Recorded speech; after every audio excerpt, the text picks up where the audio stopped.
اور مجھ سے کہنے لگے اتنے آگے نکل گئے، وجہ؟ میں نے کہا فرق اتنا ہے، تو نے چھپایا میں نے بتایا، بس تو نے چھپایا میں نے بتایا۔ کہنے لگا نہیں کوئی اور وجہ ہے۔ اچھا میں پھر اسے باتیں اور چلتی رہیں چلتے چلتے میں نے اس سے میں نے کہا کہ سورۃ والضحیٰ کا عمل ہے تیرے پاس اور تو پڑھتا ہے کام ہو جاتا ہے۔ ہنس پڑا، ہاتھ پہ ہاتھ مارا، کہنے ہاں ہے۔ میں نے کہا وہ بتا دو۔ بتاؤں گا، میں نے کہا بتا دو، فائدہ ہو جائے گا مجھے بھی۔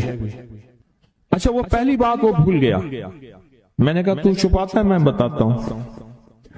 باتیں ہوتی رہیں لمبی باتوں کے بعد میں نے کہا سورۃ والضحیٰ کا عمل بتاؤ، نہیں بتایا۔ میں نے کہا تجھ میں اور مجھ میں فرق یہی ہے، میں سورۃ یہی والضحیٰ کا عمل، میں نے کہا یہی ہے جس کے کاف میں 9 بار یا کری۔ میں کہا پتا تو مجھ سے کیوں پوچھتا ہے؟ میں نے کہا تجھے یہ بتانا چاہتا تھا تو چھپاتا ہے میں بتاتا۔ تو مدد اس کے مطابق آتی ہے۔ اللہ کو اپنی مخلوق اپنے بندے پسند ہیں، جو اپنے بندوں کو اللہ کی بندوں کا راحت کو سوچتا ہے، جو اللہ کے بندوں کی اندر کے درد اور مشکلات اور مسائل کو سوچتا ہے، اللہ پہلے اس کا بھلا کر دیتا ہے۔ ہو بھلا کر بھلا، ہو بھلا سو بھلے کا بھلا، بھلا کر بھلے کی جگہ بھلا ہوگا۔ اب یہ جو دعا ہے جو میں آپ کو بتانے لگا ہوں، اب اس کے لفظوں پہ غور کریں۔ اللہم اغفر لامت محمد صلی اللہ علیہ وسلم۔ اے اللہ، اب حالانکہ آپ نے لیے پڑھ رہا ہے، اے اللہ ساری امت محمدیہ کو معاف کر۔ اللہم ارحم امت محمد، اے اللہ امت محمدیہ میں جتنے بھی ہیں سب پہ رحم فرما، رحمت فرما، مغفرت فرما۔ اللہم اصلح امت محمد، اے اللہ امت محمدیہ کی جتنے بھی مشکلات مسائل ہیں ان کی اصلاح کر دے، پریشانیاں دور کر دے۔ اللہم استر، اے اللہ ان کے پردے رکھ دے، امت محمدیہ کے پردے رکھ دے، امت محمدیہ کے پردے رکھ دے۔ اے اللہ کسی کے پردے نہ ہٹا، اے اللہ سب کی مغفرت فرما، اے اللہ پردے رکھ دے، پردے رکھ دے سب۔ اور اللہم اجبر،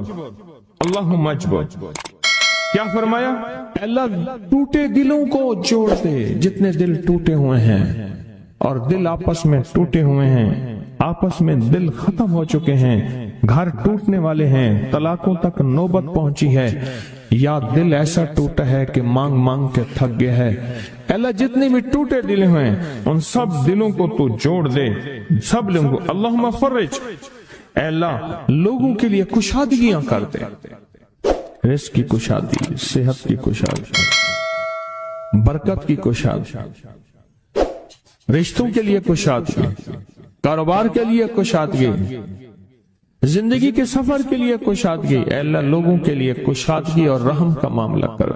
اب آپ سوچیں اس ساری دعا میں ایک دفعہ بھی اپنے لیے مانگا؟ ایک درویش کے پاس ایک بندہ گیا، حضرت ولایت کا کوئی شارٹ کٹ بتائیں، بالکل آسان راستہ۔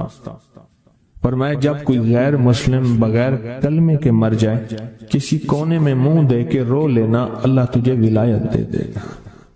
احساس، درد، غم، اللہ کو یہ پسند ہے اور اللہ کے ہاں اس کی قیمت ہے اور اللہ کی بارگاہ میں اس کی قیمت ہے۔ اس پورے کے پورے وظیفے میں آپ یہ دیکھ لیں ایک دفعہ بھی اپنے لیے نہیں مانگا گیا۔ اللہم اغفر لامت محمد، اللہم ارحم امت محمد، اللہم اصلح امت محمد، اللہم استر امت محمد، اللہم اجبر، اللہم فرج، اللہم انصر۔ اے اللہ سب کی مدد فرما۔ اللہم اغفر لے، اے اللہ سب کو معاف کر دے۔ ایک چیز بھی اپنے لیے ہی نہیں مانگی۔ ایک ہے کہ مجھے دے دے، ایک ہے اس کو بھی دے دے، اس کو بھی دے دے مجھے نہ دے، اس کو بھی دے دے مجھے نہ دے۔ جو دوسروں کا فکر کرتا ہے، امت کے یہودی، عیسائی، ہندو، سکھ، نہ ماننے والے اور ماننے والے مسلمان، ان سب کا جو فکر کرتا ہے اللہ اسے سب سے زیادہ بھی دیتا ہے، اللہ اسے جھکتا بھی دیتا ہے۔ یہ جو عمل ہے نا، یہ عمل عجب عمل ہے، عجب عمل ہے۔ یہ کاغذ جتنے پڑے ہیں دیکھیں کتنی تعداد میں ہیں جو مجھے دیے ہیں، یہ عمل ہے۔ امام جلیل یمنی یافعی فرماتے ہیں ہم چند دوست مل کر کوہ لبنان پر گئے تاکہ وہاں کے رہنے والے، سنا ہے کوہ لبنان میں وہاں عابد رہتے ہیں، زاہد رہتے ہیں، ابدال رہتے ہیں، شاید ہماری بھی کسی سے ملاقات ہو جائے۔ کہنے لگے ہم 3 دن تک مسلسل چلتے رہے، ہمیں کوئی ہستی نہ ملی۔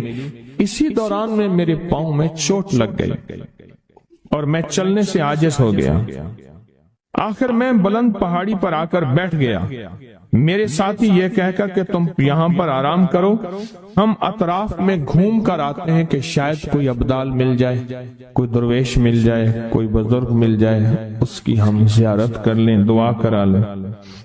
وہ دونوں چلے گئے، میں اکیلا بیٹھا رہا، شام تک نہ آئے، حتیٰ کہ رات ہو گئی، وہ نہ آئے۔ اکیلا پہاڑی اور بیابان میں تڑپتا رہا، بھوک، پیاس، دکھ، تکلیف، پاؤں کی تکلیف، پردیسی، مسافر، بیابان، جنگل۔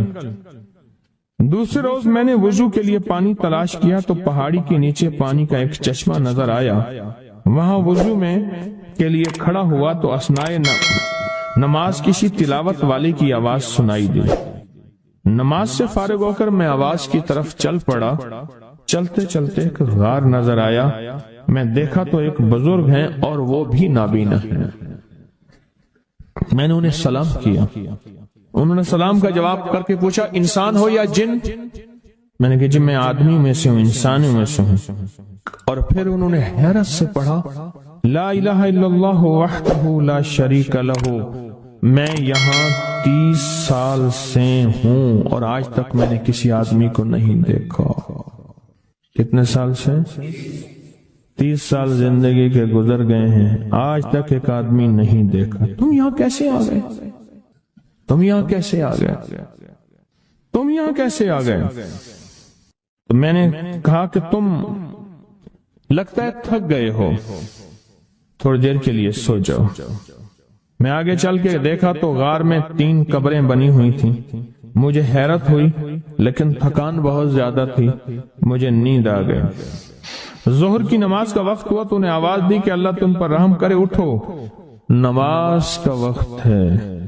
باوجود نابینا ہونے کے اوقات نماز کے ماہر اور واقف تھے۔ میں نے اٹھ کے ان کے ہمراہ نماز پڑھی، اس کے بعد وہ عصر تک تلاوت کرتے رہے۔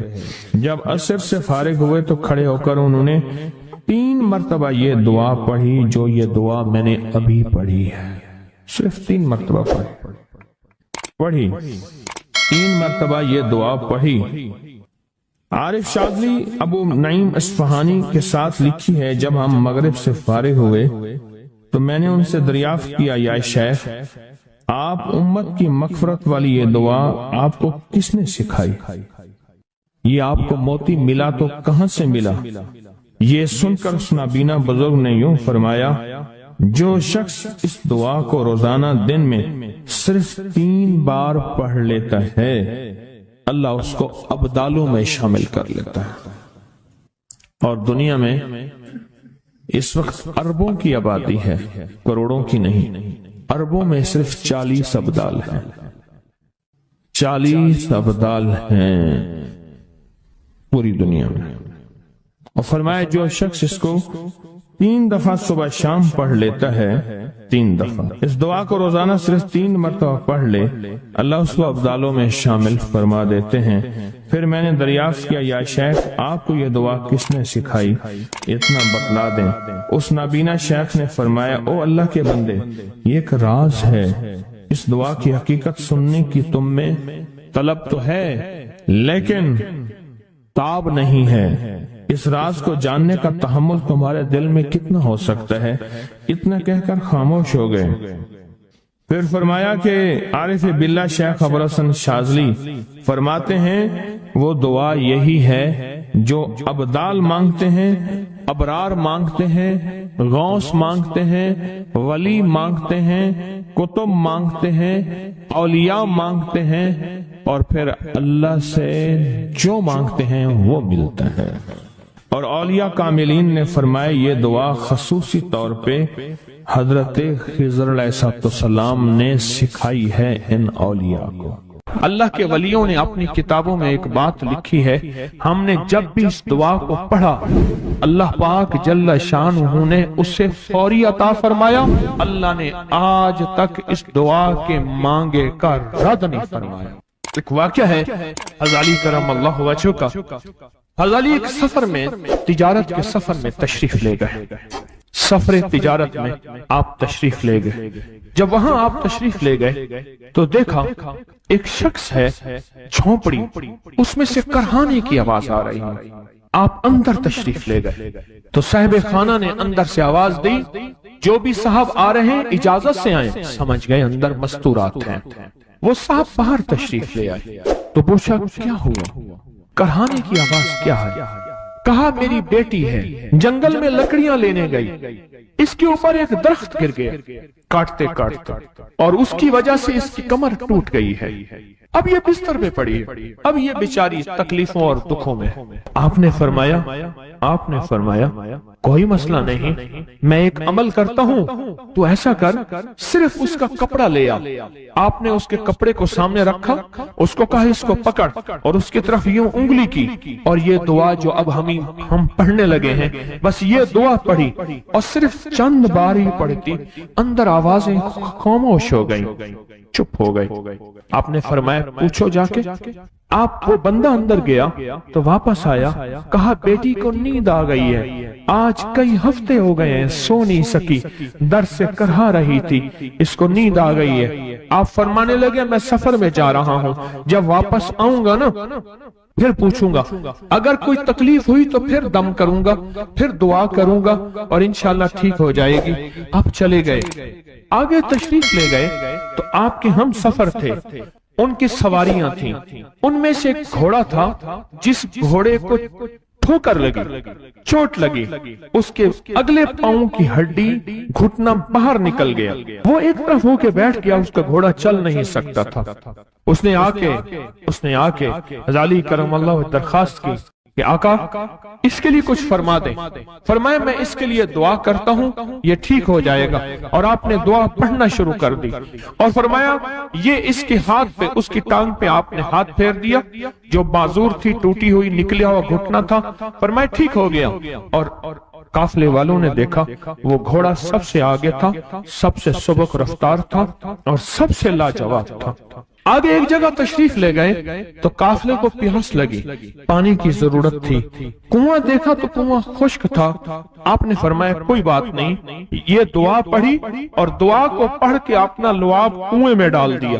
فرمایا کنویں میں پانی کا ایک جوش اٹھا، اور پانی اٹھا اور منڈیر سے باہر نکلا، لوگ پینے لگے تو آپ نے روک دیا، فرمایا مت پیو، کنویں کا جو کھڑا کالا پانی ہے وہ نکل جائے، اور پھر شفاف پانی جب نکلا فرمایا یہ پانی پیو، مشکیزیں بھرو، سواریوں کو پلاؤ۔ قافلہ چلتا رہا، آگے تشریف لے گئے، آگے دیکھا تو کھانا ختم ہو گیا، اتنا کھانا تھا کہ اب کھا لیں، آئندہ کیسے کھائیں گے؟ تو آپ نے فرمایا جو کھانا ہے لے آؤ۔ آپ نے کھانے کو رکھا، اوپر کپڑا ڈال دیا، اور یہ دعا پڑھنی شروع کر دی جو ابھی ہم بیٹھ کے پڑھیں گے، خوش قسمت ہیں۔ اور کپڑا ڈال کے فرمایا دعا فرمائی، یہ عمل فرمایا، یہ دعا پڑھی، اور اس کے بعد فرمایا دیکھو کھا لیا، اور فرمایا ہمارا 17 دن کا سفر تھا، اس 17 دن میں ہم نے کھایا، لوگوں کو کھلایا، جہاں لوگ آتے تھے ان کو بٹھاتے تھے، دسترخوان ہمارا تھا چند افراد کا، پھر سینکڑوں لوگوں نے کھایا۔ 17 دن کے سفر میں تھوڑی سی کمی بھی نہ ہوئی، جب گھر لوٹے تو وہی کا وہی ہمارا خزانہ، کھانا وہی سارا توشہ موجود تھا۔ آگے تشریف لے گئے تو ایک تجارت میں ایک دیکھا تو ایک بندہ ہے ٹھیکریوں پہ ٹھیکریاں مار رہا ہے، آپ اس کی طرف تشریف لے گئے، آپ نے اس کو جا کے دیکھا، لگتا ہے کہ تو پرانا جواری ہے، اس نے کہا جوا کھیلتا تھا، سب کچھ ہار بیٹھا ہوں، ہر چیز زندگی ختم ہو گئی ہے۔ آپ نے فرمایا اچھا ایسا کر توبہ کی نیت کر لے، اللہ سے توبہ کر لے، اور پھر میں تیرے لیے دعا بھی کرتا ہوں، عمل بھی کرتا ہوں، تو ایسا کر پتھر پہ پتھر مار، تیرا ہر پتھر سونے کا بنتا جائے گا۔ آپ بیٹھ گئے، اس نے ویسے ہی پتھر پہ پتھر مارا، اور جیسے بیچارہ بے بسی کی حالت میں پہلے مار رہا تھا، آپ نے دعا کرنی شروع کر دی، یہ دعا پڑھنی شروع کر دی، اور دعا پڑھتے پڑھتے دیکھا تو لوگوں نے پتھروں کی شکلیں بدلنا شروع ہو گئی، اور جو پتھر بھی اس کے ہاتھ میں آیا تھا وہ سارے پتھر سونے کے بن گئے۔ آپ نے سارا سونا اس کو دیا، چل پڑے۔ سفر میں آگے جاتے جاتے دیکھا کہ ایک شخص ہے، اس کے ساتھ ایک بچہ ہے، ایک بوڑھی عورت ہے، ایک بوڑھا گدھا ہے، اور وہ سارے پیدل چل رہے ہیں، گدھے کو سواری کو ساتھ لیے ہوئے۔ تو آپ نے پوچھا کیا ہوا؟ انہوں نے کہا ایک سانپ ہے جو اس گدھے کے پہ مسلط ہے، وہ سامنے بیٹھا ہے، وہ نیچے نہیں اتر رہا، ہم نے مارنے کی کوشش کی ہے، اس کی پھنکار سے عصا جل جاتا ہے، اور جلا ہوا عصا دکھایا، ڈنڈا جلا ہوا دکھایا کہ ایک پھنکار سے ڈنڈا جل جاتا ہے، وہ مسلط ہے گدھے پہ، ہم پیدل چل رہے ہیں، منزل پہ ہے، سانپ مسلط ہے، اس کا کوئی حل نہیں۔ آپ نے فرمایا اس گدھے کو اس جھاڑی سے، اس درخت سے باندھ دو، اور باندھ کے آپ قبلہ رخ ہوئے اور یہ دعا پڑھنی شروع کر دی، اور فرمایا پھر دوسرے رخ ہوئے اور یہ دعا پڑھنی شروع کر دی، اور تیسرے رخ ہوئے، اور دعا پڑھنے کے بعد آپ نے اس سانپ پہ پھونک مارا، سانپ چونٹی بن کے چھلانگ لگائی اور غائب ہو گیا۔ تو انہوں نے پوچھا آقا یہ کیا تھا؟ فرمایا یہ تمہارے اوپر ایک دشمن جن مسلط تھا جو کہ تمہاری جانوں اور عزتوں کا لٹیرا تھا۔ آخرکار آپ کے غلام نے آپ سے پوچھا آقا اگر آپ یہ دعا ہمیں سکھا دیں، چشمہ فیض سے گر ایک اشارہ ہو جائے، چشمہ فیض سے گر ایک اشارہ ہو جائے، لطف ہو آپ کا اور کام ہمارا ہو جائے۔ آئیں بسم اللہ کر کے اس دعا کو پہلے سنتے ہیں۔ یا وہاب حبلی من نعمت الدنیا والآخرہ انک انت الوہاب۔ اللہ کے ولیوں نے اپنی کتابوں میں ایک بات لکھی ہے، ہم نے جب بھی اس دعا کو پڑھا اللہ پاک جل شانہ نے اسے فوری عطا فرمایا، ورنہ اس کی نسبت عطا فرمائی، اور ورنہ چند لمحوں میں عطا فرمایا، ورنہ چند دنوں میں۔ اللہ نے آج تک اس دعا کے مانگے کا رد نہیں فرمایا۔ میری ایک درخواست ہے سورۃ اخلاص 2 تسبیح زندگی کا معمول بنا لیں، اس کو تو کبھی نہ چھوڑیں۔ کیا خیال ہے؟ 2 تسبیح زندگی کا معمول بنا لیں، اس کو کبھی نہ چھوڑیں۔ اس کا فائدہ کیا ہوگا؟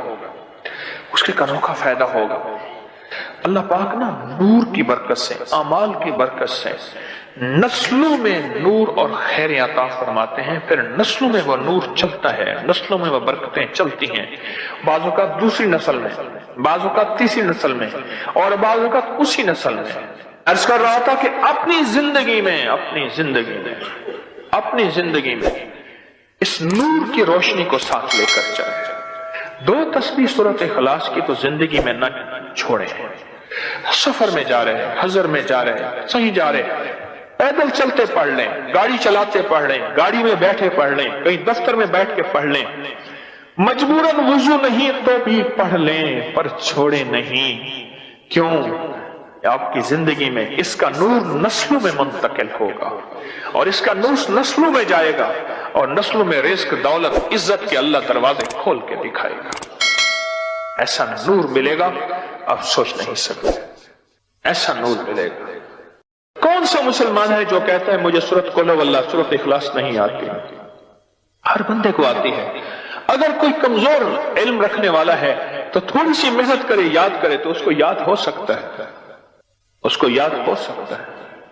ایک میں آپ کو عجیب بات بتاؤں، شیخ ابوالحسن شاذلی رحمت اللہ علیہ، شاذلی سلسلہ، میں کہ جب تو اللہ سے خالص محبت کرنا چاہتا ہے اور چاہتا ہے کہ اللہ اس کے حبیب کی خالص محبت تیرے دل میں اتر جائے، اللہ اس کے حبیب کی خالص محبت تیرے دل میں اتر جائے، اور قیامت کے دن جب اعلان ہو وَامْتَازُوا الْيَوْمَ أَيُّهَا الْمُجْرِمُونَ، مجرم علیحدہ ہو جائیں، ہمارے دوست علیحدہ ہو جائیں، ولی علیحدہ ہو جائیں، بدکار علیحدہ ہو جائیں، تو اس وقت تو اللہ کے دوستوں کی لسٹ میں ہو تو ایک عمل کر لے۔ فرماتے ہیں وہ عمل ہے کہ سورۃ اخلاص کو اپنے دل کی دنیا میں جگہ دے دے۔